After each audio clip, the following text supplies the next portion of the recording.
Hey guys, welcome to Motoroids.com. This is Amit Changani, and we have already done a live video of this bike's unveil and launch. This is called the TVS Radeon, and it's targeted primarily at the rural audience. And as you can see, this reflects a very rugged, a very rural-oriented kind of a design. Although TVS has had a different take on that design as well. And if you look at some of the elements, you would realize that they're focused where they think is the most important bits. And to underline the style, there is this LED DRL below the lamp. You see this chrome, which is loved by everyone, especially in the rural India. And this is a bit of a retro element, which is a thigh pad which has been added onto the tank. This ribbed seat adds a bit of a classic touch. Although this is not just for style, TVS claims that this is the longest and the widest in the segment as well. So comfort is really big on the list, and this bike is oriented primarily towards comfort. So an upright riding posture, which apparently has been scientifically designed, and they have looked at a lot of postures, done a lot of research, and that's how they have come up with this riding posture, as well as the seat padding. This bike also features apparently the best padded seat in its segment, at least. Another design element that you would probably be interested in is this full chrome cover for the exhaust. So again, a lot of chrome here. A unique element is this champagne gold touch given to the engine, and this is interesting because this may not go down very well with everyone. It looks a little different if nothing else. An important thing that everybody needs to know is that this bike is equipped with SBS, which is a sync brake system. So if you apply the rear brake, the front brakes will apply as well. And these are the tires, which are oriented more towards durability. And according to some of the data that TVS showed us, the braking distance has been reduced significantly owing to the SBS. These are, let me just check, these are 18 inches and 5-spoke black alloys. Let's have a look again, and let's quickly get done with the list of the features that this bike has.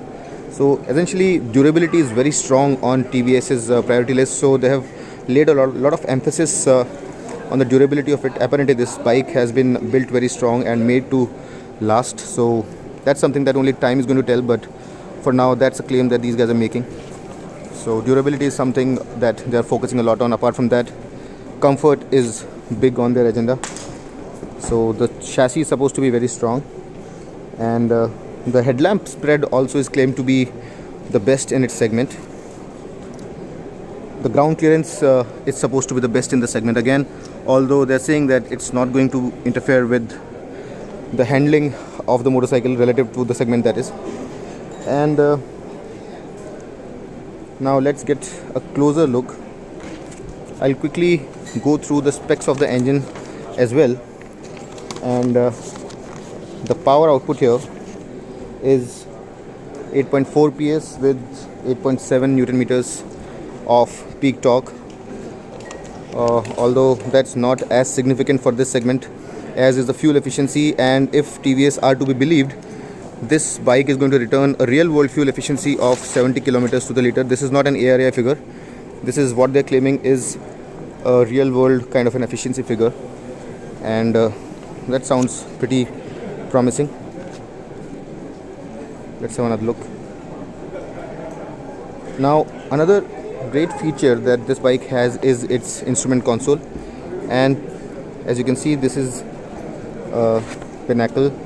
There are 2 pods, and TVS says that this has been inspired by car instrument consoles, so that's up to you to decide. Although we can see a bit of chrome here to attract people with a bit of premium touch, so it looks different for sure and looks rather nice as well. Not bad, although it's pretty basic. It comes with the side stand indicator, which is a very nice touch for this segment.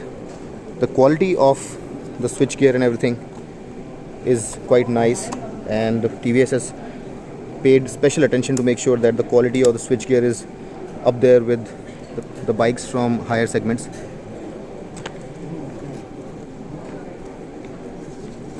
The tail lamps obviously are a bulb unit. What you would also appreciate is that since this is targeted at the rural market, there is this carrier here, and although we cannot locate it, this bike also comes with a charger unit, so that's a nice add-on. Where exactly is the charger? Somewhere in the fairing, but I'll have to figure out. Oh, okay. So I don't really know where the charger is because they showed a close up and I was not able to locate where exactly it was. But this bike comes with a USB charger apparently, which is a very good thing.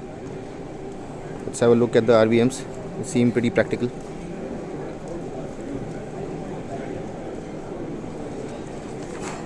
Just see if I missed out on something.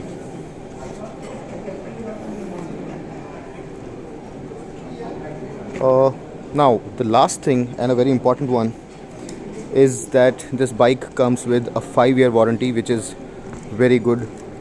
If you look closely, you'll see that there are 3 wires coming in here, so they are essentially to make the SBS work. This one doesn't have disc brakes as an option, but apparently the braking for the segment is better than the rest. Style wise, although TVS claims that this bike will have an edge over its competitors, it's a little too subjective because it's a slightly retro style kind of a motorcycle, a bit of a classy look, and it may not go down very well with everyone, but style is a very personal thing and we would strongly recommend that you form your opinions. I think it's slightly on the retro side for me, and the bike looks better in the other 2 colors, which is a red and I think